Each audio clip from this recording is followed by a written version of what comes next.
기도하시겠습니다. 사랑하는 하나님, 3월의 첫 문이 열리는 복된 주일입니다. 그러나 세상에는 여전히 복잡하고 이해하기 어려운 일들이 일어나고 있습니다. 이런 혼란 속에서도 우리를 불러주셔서 생명의 말씀 앞에 쉬게 하시니 감사합니다. 이 시간 우리의 마음을 주님의 말씀으로 위로하여 주시고 치유하여 주셔서 주님의 길을 바로 볼 수 있는 눈을 열어 주시옵소서. 고난과 절망 속에서도 포기하지 않았고 자유를 외쳤던 3.1 운동의 숭고한 정신을 기억하게 하시고 어둠 속에서도 자유의 빛을 바라보았던 우리의 선조들처럼 오늘 우리도 주님의 길을 바로 보고 다시 걸어갈 힘을 주시옵소서. 예수 그리스도의 이름으로 기도드립니다. 아멘. 사랑과 은혜가 풍성하신 우리 주님의 은총이 사순절 둘째 주일 예배에 나오신 성도님 한 분 한 분 위에 함께 하시기를 바랍니다. 오늘은 우리 민족에게 뜻깊은 3.1절 독립기념 주일이기도 합니다. 107년 전 오늘 우리의 선조들은 어둠 가득한 식민지의 현실 속에서 자유라는 빛을 바라보고 그 빛을 향해 눈을 떴습니다. 총칼의 위협 앞에서도 굴하지 않았고 식민의 어둠이 씌워놓은 굴종의 겉옷을 벗어버리고 벌떡 일어나 저 평양에서 서울, 저 부산에서 신의주까지 대한 독립 만세를 외쳤습니다. 오늘 본문 속에 바디메오는 바로 그 용기처럼 자신의 겉옷을 던져버리고 벌떡 일어나 예수님께 나아갔습니다. 민족의 해방을 위해 어둠을 뚫고 광복의 빛을 바라보았던 우리의 선조들처럼 오늘 우리도 바디메오를 통해서 우리의 삶과 신앙의 여정 속에서 주님의 길을 올바르게 바라볼 수 있기를 소망합니다.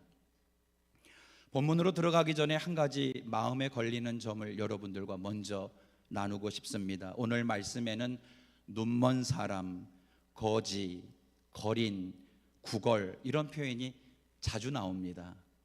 이 표현들이 누군가를 낮추는, 하대하는 혹은 비하하는 말처럼 들리지 않기를 바랍니다. 성경이 말하는 눈먼 사람 혹은 거리는 특정한 누군가가 아니라 하나님 앞에서 의지할 수밖에 없는 우리의 모습을 비추는 은유로 오늘 여러분들께서 이해해 주시면 좋겠습니다. 마가복음에서 길은 참 신앙, 바른 믿음을 설명하는 매우 중요한 은유입니다. 그래서 마가복음을 길 위의 복음이라고 불러도 지나치지 않습니다. 혹은 길복음이라고도 합니다. 마가복음 1장 2절부터 3절에서 세례자 요한은 주님의 길을 예비하는 자로 등장합니다. 마치 백목련이 봄에 길을 예고하듯 세례자 요한이 예수님이 걸어가실 길의 서막을 열고 있습니다. 이 길은 예수님께서 앞으로 걸어가실 길이지요. 1장에서 시작하는 갈릴리는 예수님의 출발점으로서의 길이고 마가복음 마지막 장인 16장에서 마치는 예루살렘은 예수님의 목적지로서의 길입니다. 예수님은 예루살렘에서 자신을 기다리고 있는 것이 무엇인지 알고 계셨습니다.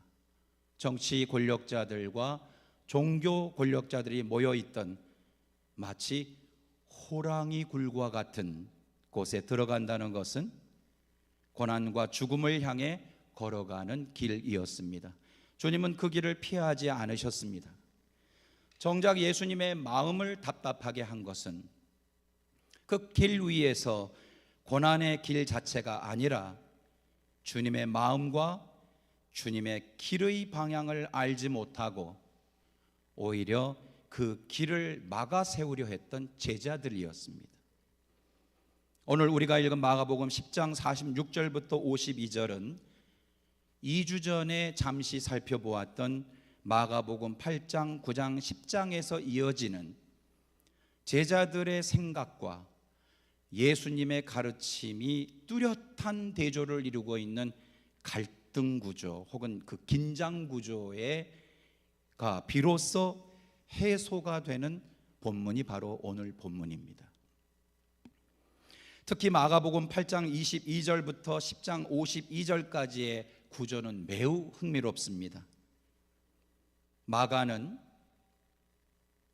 이 구간에서 먼저 벳세다의 눈먼 사람을 고치는 이야기로 시작합니다. 그리고 눈이 먼 바디메오가 눈을 뜨는 이야기로 끝을 맺습니다. 8장부터 10장이 그런 구조로 되어 있습니다. 이 눈을 뜨는 두 개의 치유 이야기는 모두 길 위에서 일어납니다. 마가는 이 두 눈먼 사람들의 눈이 치유되는 이야기 사이에 정작 보아야 할 것을 보지 못하는 제자들의 모습을 중간에 배치시킵니다. 마치 길 위에서 일어나는 일들이 샌드위치 모양처럼 되어 있죠. 이처럼 두 눈먼 사람들의 눈뜨임의 이야기는 눈을 뜨고 있으나 실상은 보지 못하는 제자들과 차이를 보이며 샌드위치 구조로서 마가복음 전체에서 이 세 장이 차지하는 8장, 9장, 10장이 차지하는 중요성을 크게 드러냅니다. 46절에 기록된 것처럼 예수님은 여리고에서 딥메오의 아들 눈먼 거지인 바디메오를 만나십니다. 근데 흥미로운 점은 한 문장 안에 이렇게 많은 개인 정보가 들어있는 것은 매우 이례적입니다.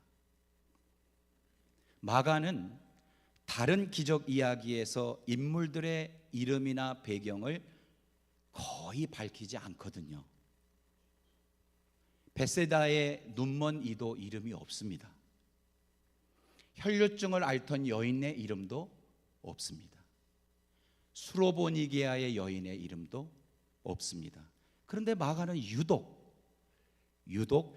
이 인물에 대해서 바디메오, 이 이름을 통해서 그가 누구인지, 그의 아버지가 누군지, 그리고 그의 신분이 무엇인지를 매우 상세하게 기록하고 있답니다. 더 흥미로운 것은 마태와 누가의 처리 방식인데 이 이야기를 똑같이 보도하는 그 장을 보면 모두 다 마태와 누가는 바디메오라는 이름을 삭제합니다. 이름이 없습니다. 마태는 이 장면을 눈먼 사람 둘이 길가에 앉아 있었다라고만 기록하고 있고, 누가는 어떤 눈먼 사람이 길가에 앉아 구걸하고 있었다고만 전합니다. 그런데 마가는 굳이 눈먼 거지 디메오의 아들 바디메오가 길가에 앉아 있었다. 매우 구체적이죠. 그림으로 따지면 굉장히 상세하게 그림을 그린 것입니다. 이 차이는 단순한 서술 방식의 차이이거나 혹은 저자의 글쓰기의 선호도의 차원이 아니라 마가가 왜 이 인물의 이름을 구체적으로 남겨야 했는지, 왜 그의 신분과 몸의 상태를 이렇게 강조해야 했는지, 그리고 왜 다른 복음서와 다르게 기록했는지를 묻게 합니다. 이 모든 것은 오늘 본문이 전하려는 이 메시지를 우리가 좀 더 깊이 이해를 하려고 할 때 우리의 마음을 끌어당기는 매력적인 길잡이가 되는 것입니다. 마가복음 11장부터는 예루살렘으로 예수님이 들어가시거든요. 그렇다면 예수님께서는 예루살렘으로 올라가는 마지막 길, 그 길목의 이름이 여리고라고 나오는데 왜 하필 마가는 눈먼 거지인 바디메오의 이야기를 여기에 배치시켰을까요?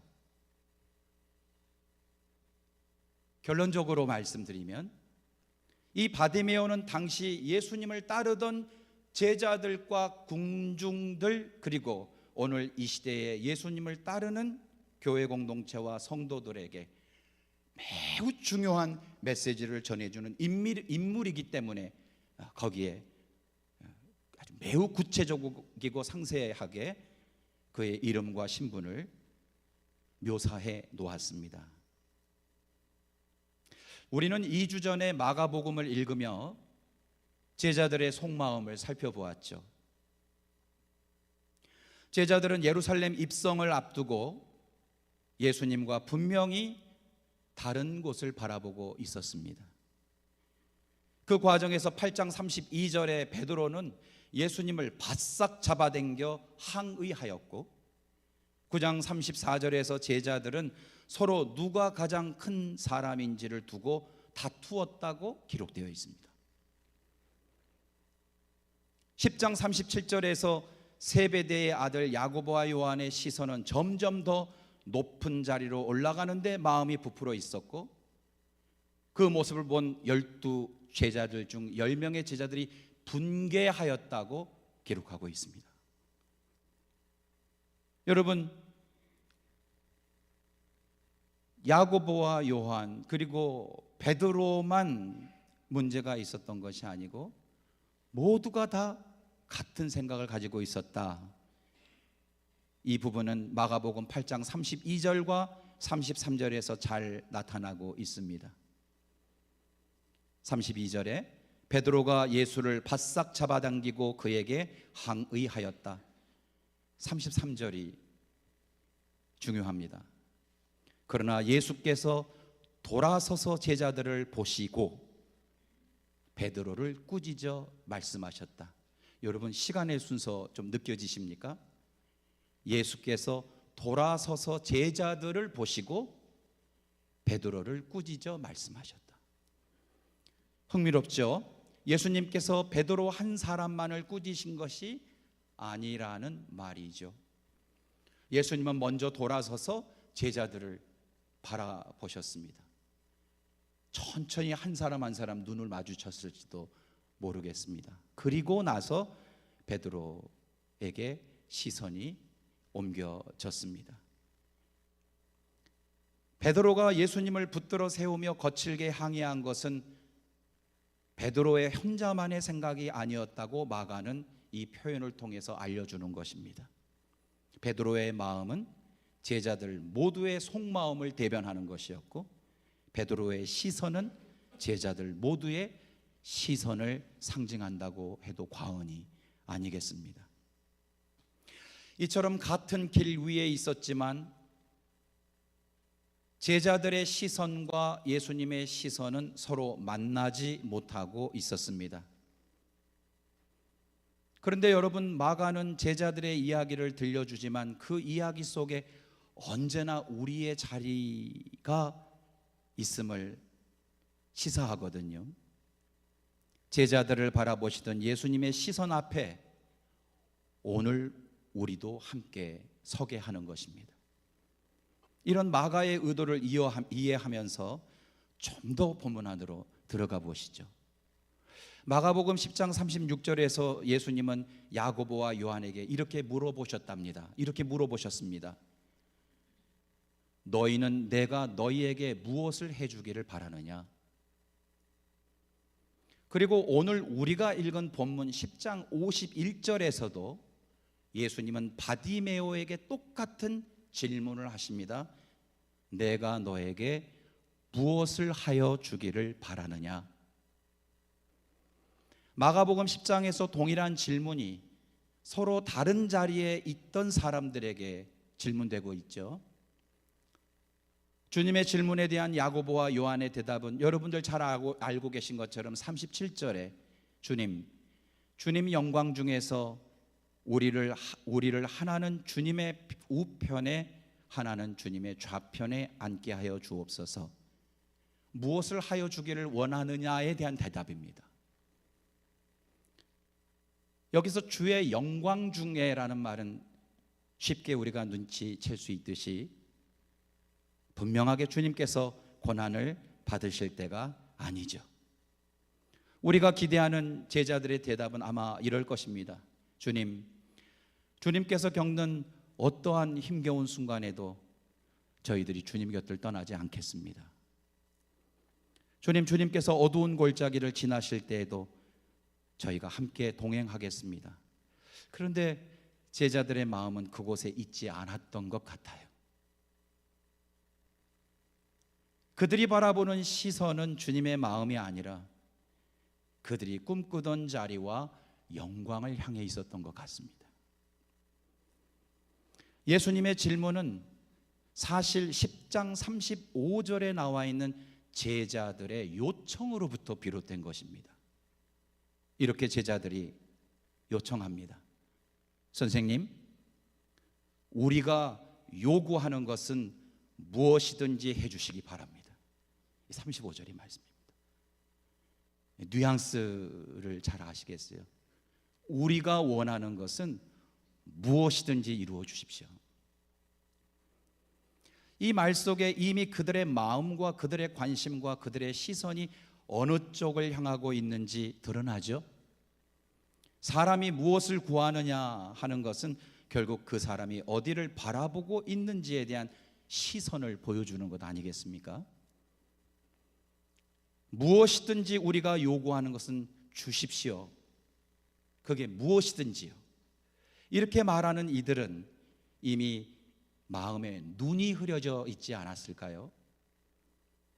주님을 따르는 길이 아니라 자신들이 서고 싶은 자리를 바라보느라 정작 주님이 걸어가시는 길을 보지 못하고 있었던 것입니다. 마가는 오히려 이렇게 묻고 있는지도 모릅니다.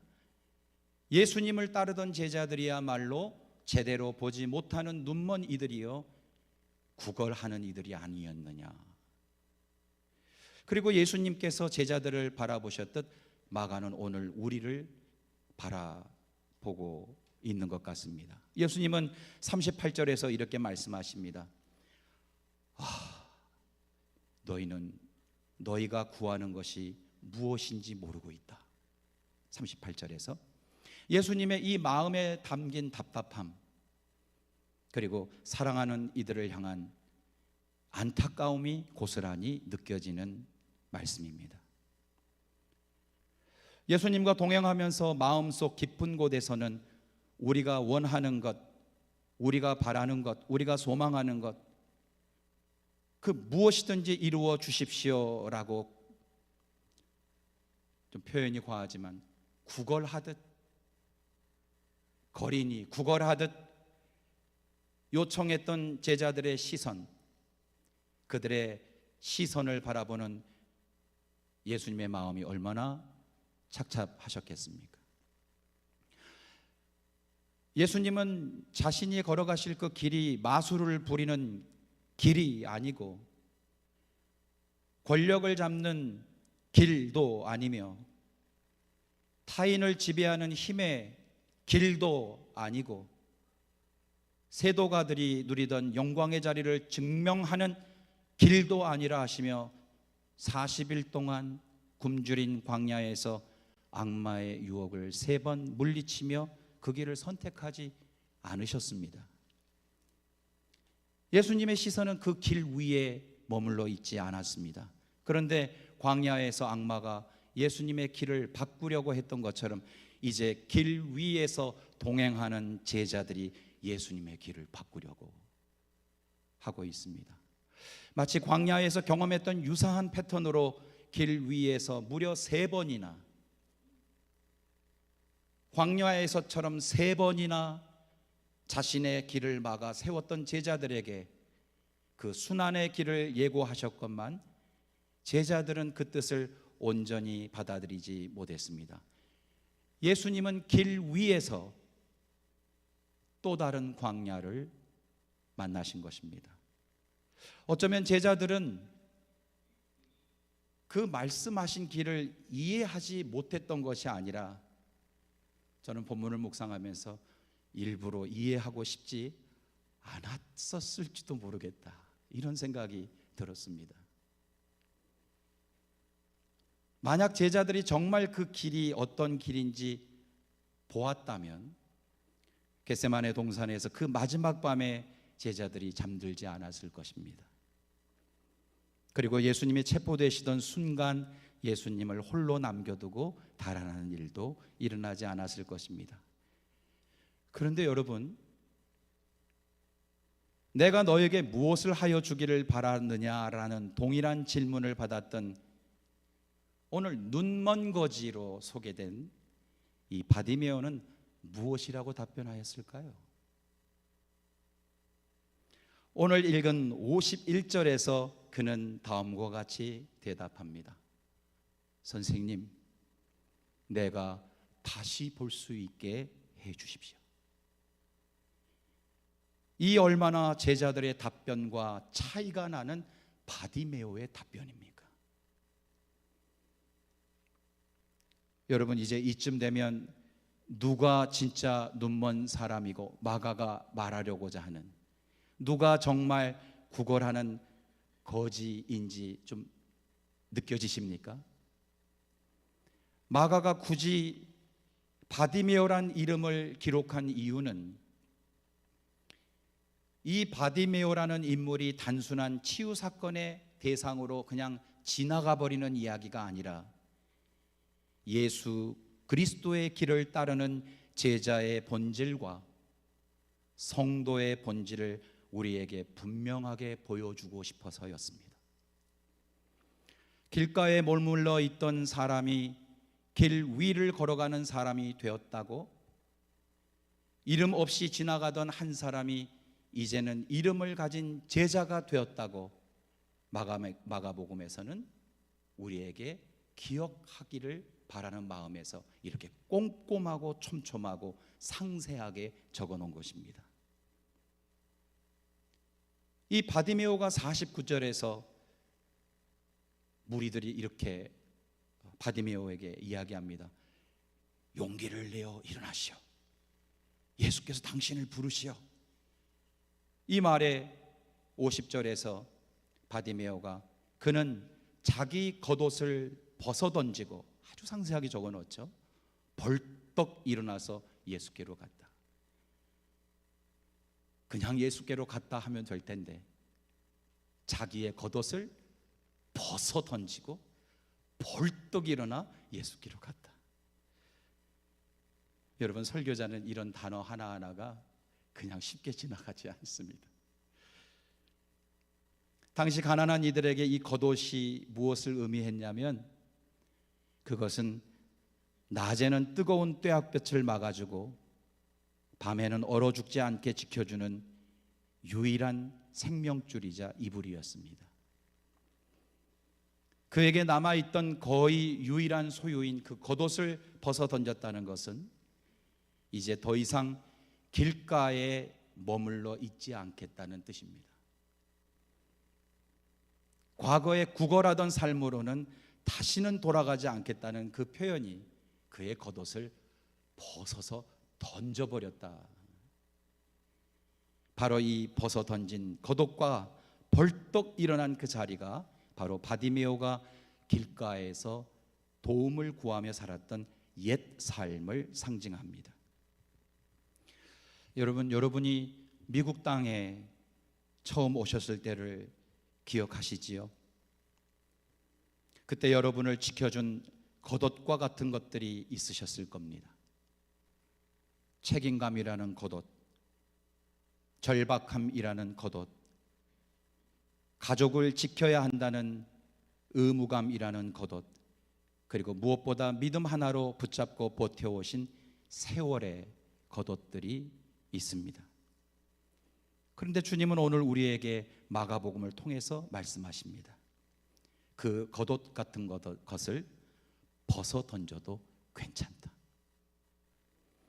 책임감, 절박함 때문에, 의무감, 버텨온 인내 때문에 하나님을 온전히 바라보지 못하게 만들었던 두려움과 염려의 겉옷들을 이제는 내려놓으라고 초대하십니다. 평생 움켜쥐고 지금까지 살아왔을지도 모를 걱정과 낙심의 겉옷들, 자녀들에게 짐이 될까 조심스럽게 살펴본 여러분들의 마음의 겉옷들, 아무에게도 말하지 못했던 외로움과 고독의 겉옷들까지도 오늘 주님께서는 내려놓아도 괜찮다고 말씀하시는 겁니다. 사랑하는 성도 여러분, 겉옷을 벗어던지는 것이 새로운 삶의 시작이요, 벌떡 일어나는 것이 부활의 경험입니다. 만일 우리에게 이러한 삶과 신앙의 경험이 없다면 우리의 신앙은 여전히 겉은 그리스도인이라는 이름만 가지고 있을 뿐, 우리의 속사람은 눈먼 사람 혹은 구걸하는 사람처럼 언제나 그 자리에 머물러 있을지도 모른다는 것이 마가복음의 메시지입니다. 그래서 저는 오늘 이 말씀이 그리스도인으로서 우리 자신을 비추어 보는 좋은 거울이 되기를 바랍니다. 이 거울 앞에 서서 우리 자신에게, 나 자신에게 조용히 이렇게 물어보면 좋겠습니다. 만일 예수님께서 오늘 나에게 내가 그대에게 무엇을 하여 주기를 바라느냐라고 물으신다면 나는 오늘 무엇이라고 대답할까? 나는 지금 무엇을 구하며 살아가고 있다고 대답할까? 나는 지금 어디를 바라보며 살아가고 있다고 주님 앞에 대답할까? 길을 따르기 위해 바디메오처럼 벗어던진 겉옷이 나에게 있는가? 나는 벌떡 일어나서 예수님의 길을 따라 나섰던 경험이 있었는가? 이러한 질문들은 이번 주간 사순절의 여정 속에서 저와 여러분 자신의 신앙과 삶을 비추어 보는 좋은 거울들입니다. 바디메오는 47절에서 그리고 또 한 번 나오죠. 예수시라는 말을 듣고, 나사렛 예수시라는 말을 듣고 다윗의 자손 예수님, 나를 불쌍히 여겨 주십시오라고 외칩니다. 여러분 상상해 보십시오. 그가 어떻게 외쳤을까요?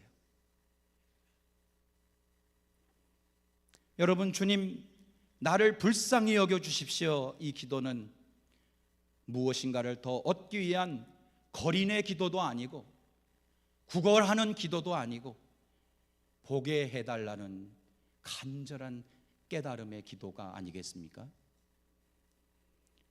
세상을 향한 눈이 아니라 나 자신을 향한 눈을 열어달라는 간구입니다. 이 간절한 기도를 오늘 우리에게 적용해 보면 내가 1초 뒤의 일도 모르는 얼마나 유한하고 연약한 존재인지, 내가 얼마나 쉽게 길을 잃어버리고 낙심하는 존재인지, 내가 얼마나 자주 엉뚱한 곳을 바라보며 살아가는 사람인지를 깨닫게 하는 기도입니다. 주님, 나를 불쌍히 여겨주십시오. 이 기도를 들이다보면 어느 순간 문득 깨닫게 됩니다. 내가 이 땅에 영원히 머물 사람이 아니라는 사실을 말이죠. 주님, 나를 긍휼히 여겨주십시오. 우리에게 주어진 시간은 길어 보이지만 실은 손가락 사이에 스며나가는 모래알 같아서 붙잡으려 하면 얼마나 빨리 흘러가 버립니까? 어느 날 돌아보면 우리는 이미 많은 세월과 계절이 지나왔다는 것을 알게 되죠. 그때 비로소 알게 됩니다. 영원한 것은 거린처럼 구걸하여 뭔가를 붙잡는 것이 아니라 우리가 살면서 나누었던 사랑이구나. 사순절은 이처럼 우리의 시선이 어디를 향하고 있는지를 우리 스스로에게 물어보는 시간입니다. 그리고 그때 가장 먼저 우리의 입술과 우리의 마음에 절실하게 맺히는 말 한마디는 주님, 나를 불쌍히 여겨주십시오 입니다.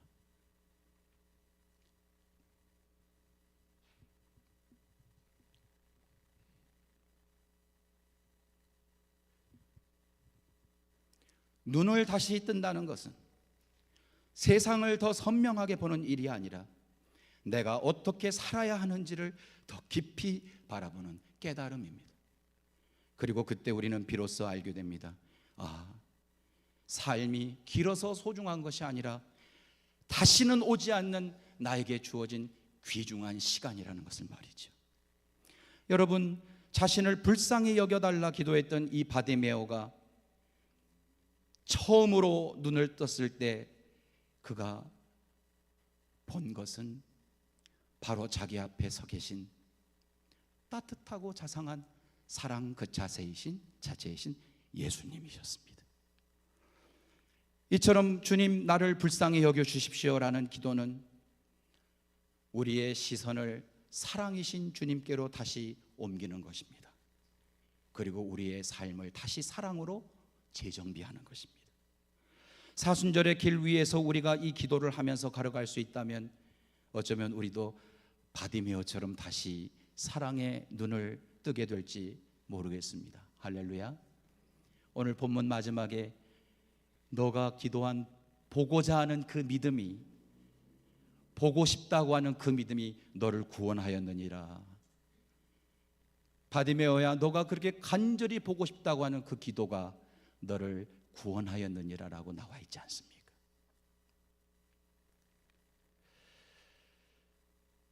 말씀을 마치면서 정리하겠습니다. 여러분은 인생의 많은 것을 지금까지 보아오셨습니다. 얼마나 많은 것들을 보아오셨습니까? 인생의 기쁨도 보셨고 또 슬픔도 아픔도 보셨습니다. 이민자로서 많은 눈물들도 보셨고 또 우리 자녀들이 자라는 기적도 보았습니다. 여러분은 교회가 눈부시게 성장하셨던 때를 보셨지만 또 조용히 숨을 고르며 다시 일어설 힘을 모으는 지금 이 시간도 묵묵히 보고 계십니다. 이 길 위에서 흘린 눈물도 이른 새벽과 깊은 밤에 드렸던 여러분의 한숨과 여러분의 기도도 주님은 하나도 잊지 않으십니다. 놀라운 것은 이 모든 것을 지나온 우리들의 삶을 주님께서 보고 계신다는 것입니다. 이제 주님은 2026년 사순절을 맞이하여 우리를 또 다른 시간으로 부르고 계십니다. 바디메오가 경험했던 것과 같은 눈뜨임의 시간, 새로운 마음과 새로운 방향으로 나아가는 길로 주님은 우리를 초대하십니다. 저는 이것을 듣는 신앙을 넘어 보는 신앙애로의 초대라고 말씀드리고 싶습니다. 사랑하는 여러분, 1919년에 그날 우리 민족이 눈을 떠 우리가 독립된 민족임을 선포했을 때 역사의 물줄기는 새로운 방향을 향해 흐르기 시작했습니다. 그들의 보는 눈이 달라졌을 때 역사가 달라졌습니다. 억눌린 생명들을 향한 자유의 외침이 그날 온 거리에 방방곡곡에 울려 퍼졌습니다. 그리고 마침내 1945년에 광복을 맞이한 것입니다. 1919년에 눈을 떠 그 뜬 눈으로 1945년에 광복을 맞이한 우리의 민족, 사순절의 길을 걷는 우리의 걸음도 이와 다르지 않습니다. 우리를 해방하시고 우리를 자유케 하시고 구원하신 예수 그리스도의 길에 우리가 다시 동행하는 것입니다. 나라를 찾기 위해 거리로 나섰던 우리의 자랑스러운 선조들처럼 이제 우리도 바디메오처럼 우리가 버려야 할 겉옷들을 벗어 던지고 벌떡 일어나 예수님의 길을 따라 걸어가는 자랑스러운 하나님의 자녀들이 되셨으면 좋겠습니다. 이 사순절의 길 위에서 우리 모두 듣는 신앙을 넘어 보는 신앙을 회복하여 낙심하지 말고 꺾이지 말고 주님의 길을 바라보고 교회가 걸어가야 할 길을 바라보고 마땅히 사람으로서 걸어가야 할 길도 바라보고 이 역사가 걸어가야 할 길도 바라보는, 그리고 함께 걸어가는 포틀랜드 성결교회 성도들이 되시기를 축복합니다. 기도하시겠습니다.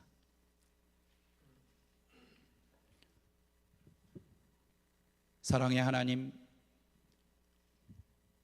오늘 말씀을 통해 우리의 듣는 신앙을 넘어 보는 신앙으로 눈을 열어주시고 우리의 마음을 어루만져 주시니 감사드립니다. 주님, 우리가 붙들고 놓지 못하던 거독 같은 것들을 이제는 주님 앞에 내려놓게 하시고 바디메오의 기도, 주님 나를 불쌍히 여겨 주십시오라는 기도가 우리의 기도가 되게 하여 주시옵소서. 우리의 지나왔던 세월들 속에 함께 하셨던 주님을 기억하며 앞으로 걸어갈 길도 주님께 우리의 삶을 맡깁니다. 우리의 남은 생애가 주님을 더 깊이 보고 다시 뜨는 삶의 길이 되게 하여 주옵소서. 예수 그리스도의 이름으로 기도드립니다. 아멘. 시간 다 같이 자리에서 일어서셔서 찬송 402장 찬송 드리고 우리 목사님의 봉헌 기도와 축도로 예배를 마치도록 하겠습니다.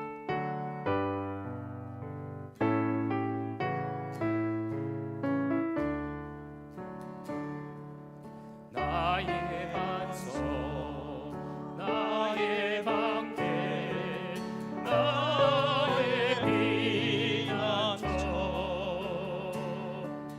나의 힘이 되신 주님 사랑합니다. 원수들이 둘러싸고 나를 부를 때 부르짖는 나의 기도 들어주셨네. 주 앞에서 깨끗하게 사는 사람들,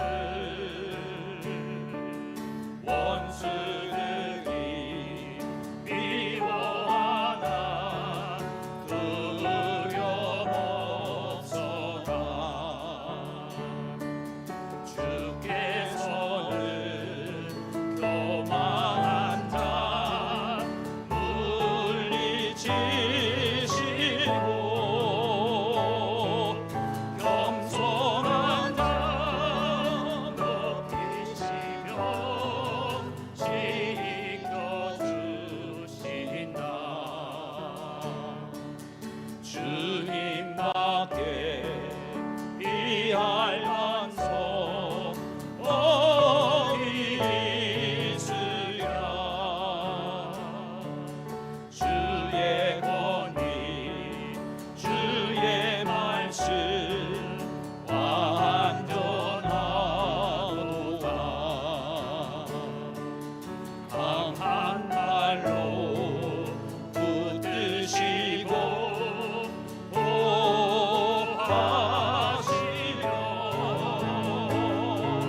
나의 길을 안전하게 인도하신다. 살아계신 하나님께 찬양 드리며 구원의 주 하나님께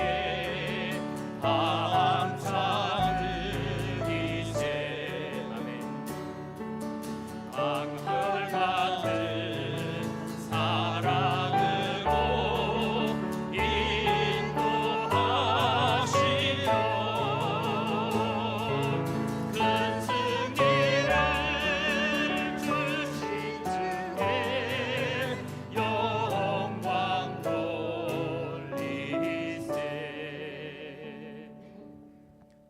자비하신 하나님, 오늘 말씀처럼 우리의 눈을 열어주시고 다시 눈을 떠 주님의 길을 따라 살아가게 하시는 은혜에 감사하며 이 예물을 봉헌합니다. 이 예물이 주님께서 사용하기를 원하시는 곳에 적절하게 집행되게 하시고 이 예물이 사용되는 곳마다 주님의 사랑의 손길과 나눔의 기쁨이 경험되게 하옵소서. 예물을 드리면서 마음의 소원을 담아 드리는 손길들이 있습니다. 주님께서는 그 마음과 간절함을 아시오니 주님의 뜻 안에서 모든 필요를 채워주시고 주님의 뜻대로 합당한 삶의 축복을 내려 주옵소서. 몸과 마음이 연약하고 경제적인 어려움을 겪고 있는 교우들과 이웃들이 있습니다. 강건하게 하시고 나누고 베풀 수 있을 만큼 넉넉하게 채워주시고 몸과 마음의 약함과 물질의 궁핍함으로 인해 절망하거나 상처받지 않도록 동일한 주님의 은혜와 축복을 내려 주시옵소서. 주님, 미국과 이스라엘의 이란 공습으로 중동의 전면전의 어두움이 짙게 깔린 이 시기에 모든 생명의 존엄함이 무력의 폭압 앞에 허망하게 무너지지 않도록 이 땅을 불쌍히 여겨 주옵소서.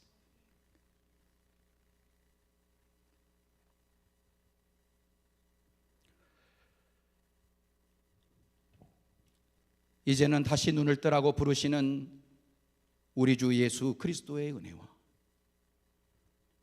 우리를 자비의 눈길로 바라보고 계시는 하나님의 넓고 깊은 사랑하심과 겉옷을 벗고 벌떡 일어날 힘과 용기를 주시는 성령님의 능력과 우리를 불쌍히 여겨달라고 고백하는 모든 포틀랜드 성결교회 성도님들 위해 이제로부터 영원까지 함께 하시기를 간절히 축원하옵나이다.